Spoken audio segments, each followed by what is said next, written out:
Hello everyone, welcome back on my YouTube channel. Today we will discuss about silent feature of group discussion.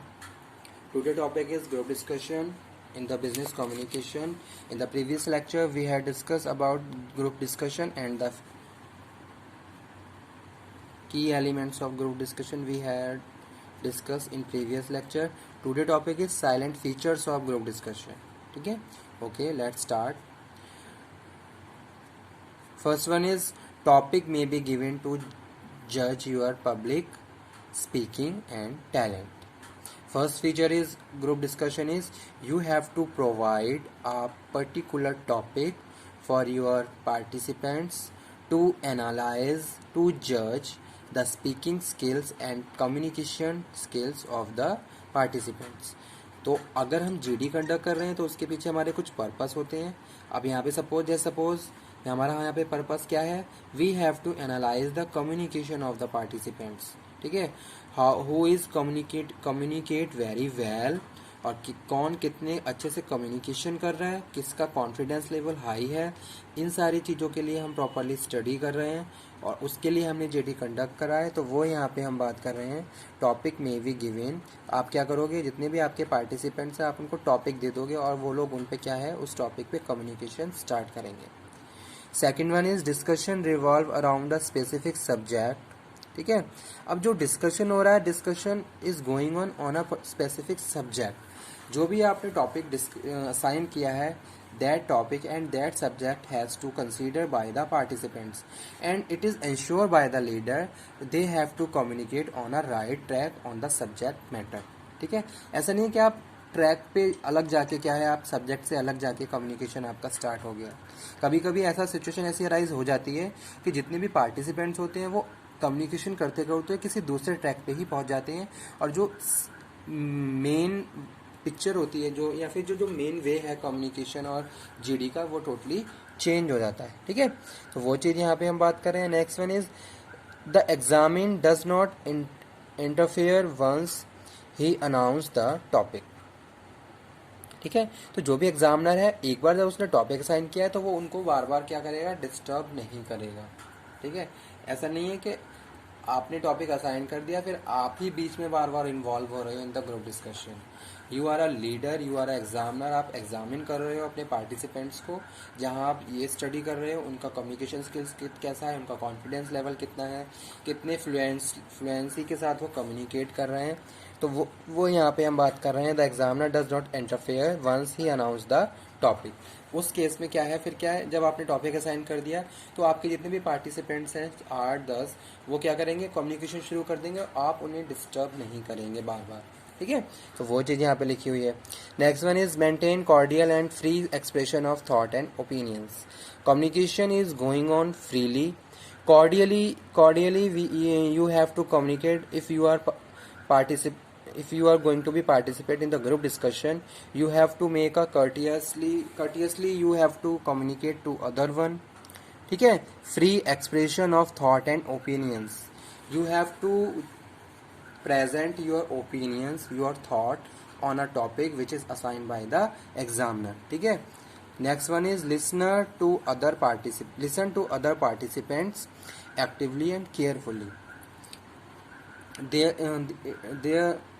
There must be no distraction in the communication while someone is sharing their views. ठीक है, you have to listen carefully, you have to listen very actively for her points, her statements. After that you have communicate on their topics. ठीक है, if you have any question then you can ask question after the completion of his top subject or his statement. Whatever you say must be with the logic and validate with the example. ठीक है, suppose you want to say such information, such statement which is related to current situation, then you can prove yourself with the help of examples. ठीक है, there must be logic behind your statement. ऐसा नहीं है कि आप कुछ भी कह रहे हो. अगर आप कोई भी व्यू अपना रख रहे हो तो उसके पीछे कुछ लॉजिक होना चाहिए. ठीक है, लॉजिकली आपको वहाँ पे कम्युनिकेशन करना है और सारी चीज़ें वैलिडेट होनी चाहिए, वैलिड होनी चाहिए, and you have to prove with the help of solid examples. ठीक है. Make only accurate statements. This is requirements of group discussion. Next one is modulate the volume, pitch and tone according to the situation. You have to increase or decrease your volume, pitch or situation. वैसे तो क्या होता है, medium आपको communication करना है, ना ही आपको ज़्यादा तेज बोलना है, ना ही ज़्यादा आपको कम बोलना है. ठीक है. एनवायरनमेंट के अकॉर्डिंग आपको अपनी पिच, अपनी वॉल्यूम सेट कर लेनी है. जैसे जैसे आपको लग रहा है कि communication is going on between the 3 to 5 members, तो वहाँ पे क्या हो गया, आपकी कम्युनिकेशन की जो पिच है, वॉल्यूम है, वो क्या होगी, कम होगी. ठीक है. आपको लग रहा है कि हाँ जो अदर पार्टिसिपेंट्स हैं उन्हें ऑडिबल है आपकी वॉइस, तो आप उस हिसाब से अपने आप को सेट कर लोगे. लेकिन communication is going on between 10 to 12 participant, तो उस केस में आपको क्या करना पड़ेगा, you have to modulate the volume, pitch and the tone. Next one is be considerate to all the feelings of others. ठीक है. आपको क्या करना है, don't show anger, don't be egoistic in the group discussion. You have to show yourself, you have to prove your communication skills, your knowledge, your subject knowledge, your topic knowledge which is assigned by the examiner. तो वहाँ पे क्या करना है, आपको अपने आप को प्रूव करना है. ऐसा नहीं कि आप अपने आप को बहुत हाई लेवल पे जाके प्रूव कर रहे हो. कुछ ऑब्जेक्टिव्स हैं वो आपको कंप्लीट करने हैं, रेदर देन कि आप अपने आप को, अपने एटीट्यूड को वहाँ पे क्या करने लगे, शो करने लगे. ठीक है. तो वो चीज़ यहाँ पे हम बात कर रहे हैं. And considerate to other one also. ठीक है. दूसरे लोग हैं उनकी फीलिंग्स को ध्यान रखते हुए आपको क्या करना है, प्रेजेंटेशन और ग्रुप डिस्कशन करना है. Be active and dynamic participant by listening. ठीक है. You have to listen and you have to speak also. ऐसा नहीं कि आप सुन ही रहे हो और आपका कम्युनिकेशन है ही नहीं. ठीक है. You have to listen also and you have to speak also. ठीक है. Talk with confidence and self assurance. Next one is analytical and fact oriented communication. Right language, appropriate words you have to use. ठीक है. right language you have to use, language must be understand by the other one, ताकि आपके जो भी statements हैं या फिर जो भी इंफॉर्मेशन है वो अदर पार्टीज को समझ में आ जाए. तो इस तरीके से आपको कम्युनिकेशन करना है. ठीक है.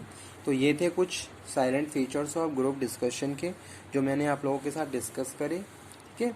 आज मैं ये ग्रुप डिस्कशन का टॉपिक यहीं पे फिनिश करता हूँ. प्रीवियस लेक्चर मैंने आपको बताया ग्रुप डिस्कशन होता क्या है, इसके क्या रिक्वायरमेंट्स होती हैं, क्या इसके फैक्टर्स होते हैं. आज मैंने डिस्कस करा साइलेंट फीचर्स के बारे में, इसके क्या क्या फीचर्स हैं ये मैंने डिस्कस करे हैं. ठीक है. तो इम्पॉर्टेंट टॉपिक है ग्रुप डिस्कशन बिजनेस कम्युनिकेशन का, एग्जाम पॉइंट ऑफ व्यू से भी इम्पॉर्टेंट है. और ग्रुप डिस्कशन चाहे आप किसी ऑर्गेनाइजेशन में जॉब करें, ग्रुप डिस्कशन क्या, जो भी आपका ये सब्जेक्ट है बिजनेस कम्युनिकेशन का हर एक यूनिट का, हर एक टॉपिक लाइफ टाइम आपके काम आने वाला है. आप कहीं पे भी चले जाइए, किसी भी ऑर्गेनाइजेशन में चले जाइए, जैसे सपोज आप you want to take admission, हर चीज़ आपको ज़रूरत पड़ेगी, हर चीज़ आपके लिए क्या है, इम्पॉर्टेंट है. चाहे हम कम्युनिकेशन की बात कर रहे हैं, चाहे हम ग्रुप डिस्कशन की बात करें, चाहे हम इंटरव्यू की बात कर रहे हैं, चाहे हम बिजनेस लेटर्स की बात करें, चाहे हम मॉडर्न फॉर्म्स ऑफ कम्युनिकेशन की बात कर रहे हैं. हर एक फैक्टर, हर एक सब्जेक्ट, हर एक टॉपिक आपको कवर होना चाहिए. ठीक है. और ऐसा नहीं है कि आप बस खाली एग्ज़ाम पास होने के लिए पढ़ रहे हैं, नहीं, लॉन्ग टाइम तक आपके काम कर आने वाला है. जब आप अपने डिग्री कोर्स को कंप्लीट करके किसी ऑर्गेनाइजेशन को ज्वाइन करोगे, that time you have to need all these topics. ठीक है. तो अब बहुत अच्छे से प्रिपेयर करिए इस सब्जेक्ट को, बिजनेस कम्युनिकेशन को. Okay, thank you very much.